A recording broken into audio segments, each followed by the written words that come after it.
ఉండే గిరిజనులను దర్శనానికి కూడా పంపించడం లేదు. ఇది చాలా దారుణం. ప్రతి నెలలో వారికి కొంత సమయం కేటాయించి దర్శనానికి పంపించాలి. గిరిజనుల ప్రధాన జీవనాధారం జంతువులు కాసుకోవడం. ఫారెస్ట్ వాళ్ళు ఇబ్బందులు పెడుతున్నారు. భూమిని సదును చేసుకుంటే పట్టాలు ఇవ్వడం లేదు. 5-6 ఇళ్లకు ఒక కరెంట్ మీటర్ ఇస్తున్నారు. విద్యుత్ మీటర్లు ఎందుకు ఇవ్వడం లేదో నాకు అర్థం కావటం లేదు. ఖచ్చితంగా అందరికీ ఇళ్లు నిర్మించి ఇవ్వాలి.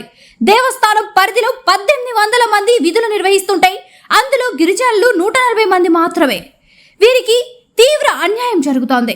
సరైన హాస్పిటల్ లేదు. 100 పడకల హాస్పిటల్ ఏర్పాటు చేయాలి. ఈ విషయాలు రాష్ట్ర ప్రభుత్వం దృష్టికి తీసుకెళ్తాము. జాతీయ ఎస్టీ కమిషన్ మెంబర్ జాతోత్ హుస్సేన్.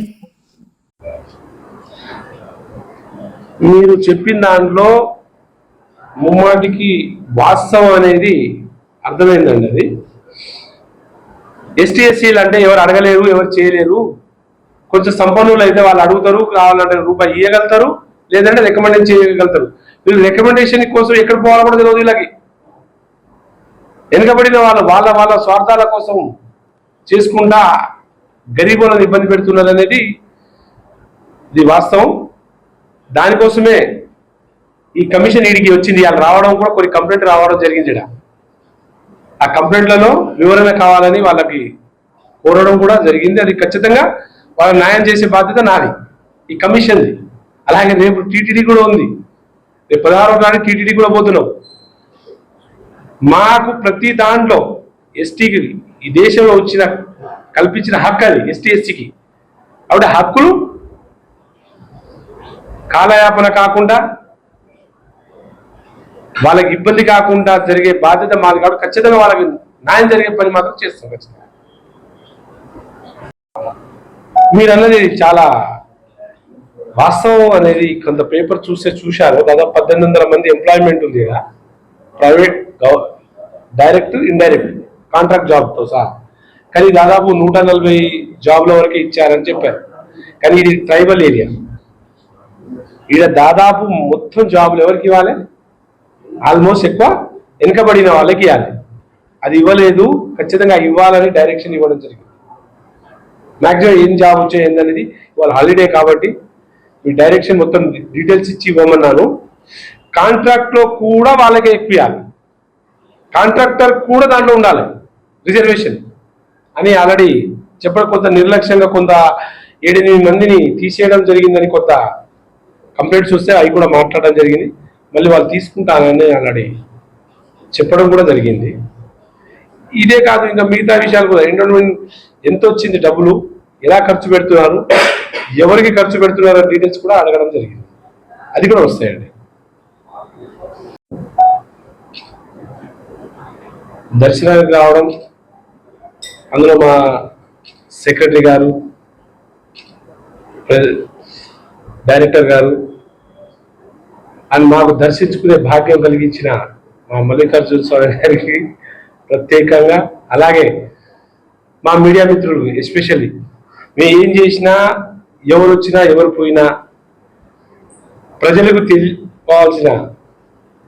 తెలియపోవాల్సిన బాధ్యత మీ మీద ఉంది కాబట్టి మీడియా అని చెప్పారు. పత్రికా విలేకరులు, ప్రింట్ మీడియా, ఎలక్ట్రానిక్ మీడియా అందరికీ మిత్రులారా, నిన్న రాత్రి మేము దర్శనం చేసుకోవడం జరిగింది. ఇవాళ మార్నింగ్ నుండి చెంచుగూడెం పోవడం జరిగింది. అలాగే బంజారా లంబాడి బిడ్డలు ఉన్నారు కదా, ఆ తండాలు కూడా, ఎస్టీ తండాలు కూడా విజిట్ చేయడం జరిగింది. కానీ నిజంగా వీళ్ళకు ఇప్పుడు నాకు ఒకప్పుడు ఎస్టీ కమిషన్ ఏంది, వీళ్ళకి అంతగానే ఏం యూజ్ అవుతుంది అనిపించింది. కానీ ఇవాళ వాళ్ళని చూసినాక నిజంగా వాళ్ళ కోసం ఈ చట్టం కంపల్సరీ అవసరం అనిపించింది. ఎంత దారుణం అంటే, ఉండడానికి ఇల్లు చక్కగా లేదు. ఇక్కడ సెంచు బిడ్డలు, ఈ శ్రీశైలం మల్లికార్జున స్వామి గారి ప్రియమైన భక్తులే వాళ్ళు. వాళ్ళ తర్వాత మిగతా వాళ్ళు. పేరుకు వీళ్ళున్నా పెత్తనం వేరేది ఉంది. ఇక్కడ వాళ్ళకి ఉద్యోగాలు లేవు పర్మనెంట్. వాళ్ళకి కనీసం ఏ పని చేసుకోవడానికి అవకాశం లేదు. ఇప్పుడు అంటున్నారు వాళ్ళు, మాకు దర్శనానికి భాగ్యమే లేదని. మాకు కూడా అందరితో పాటు లైన్లో నిలబడి నిరీక్షణ అనే బాధ వాళ్ళు చెప్తే నాకు చాలా బాధేసింది.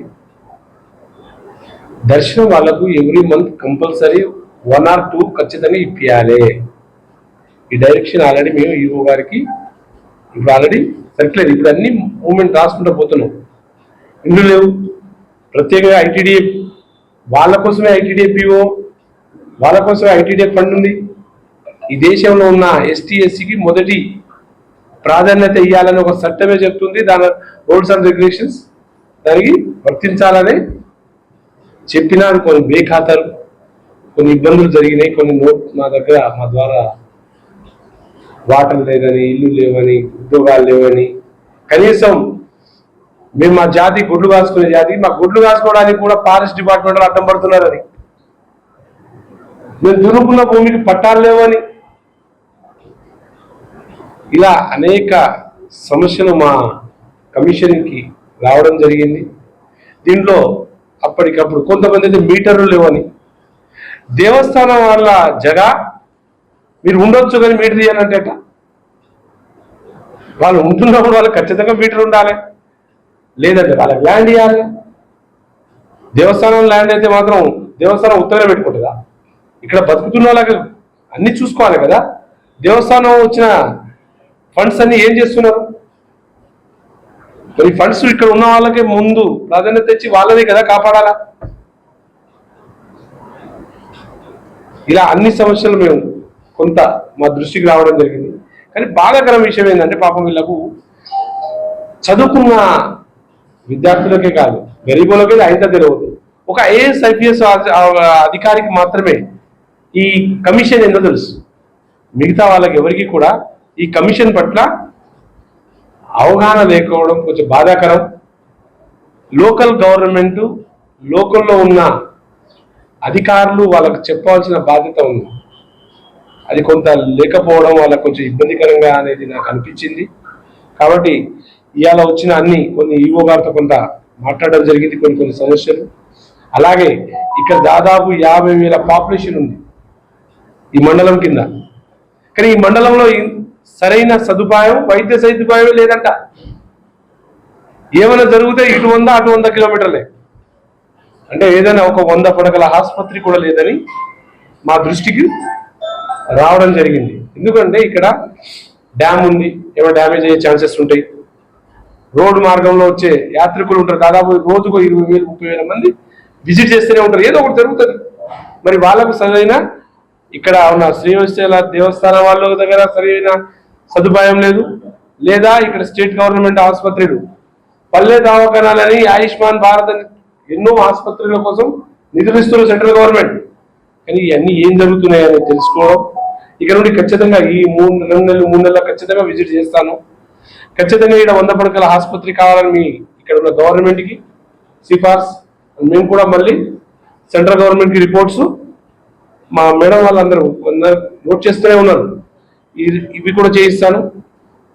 మీటర్లు ఖచ్చితంగా ఇవ్వాలని ఆల్రెడీ డిటిడిఓ గారికి ఆల్రెడీ ఆదేశాలు ఇవ్వడం జరిగింది. ఎందుకంటే మీటర్లు లేకపోతే 5 ఇళ్లకు మీటరు, 6 ఇళ్లకు 1 మీటర్ ఉంది, అందరూ కనెక్షన్ తీసుకున్నారు.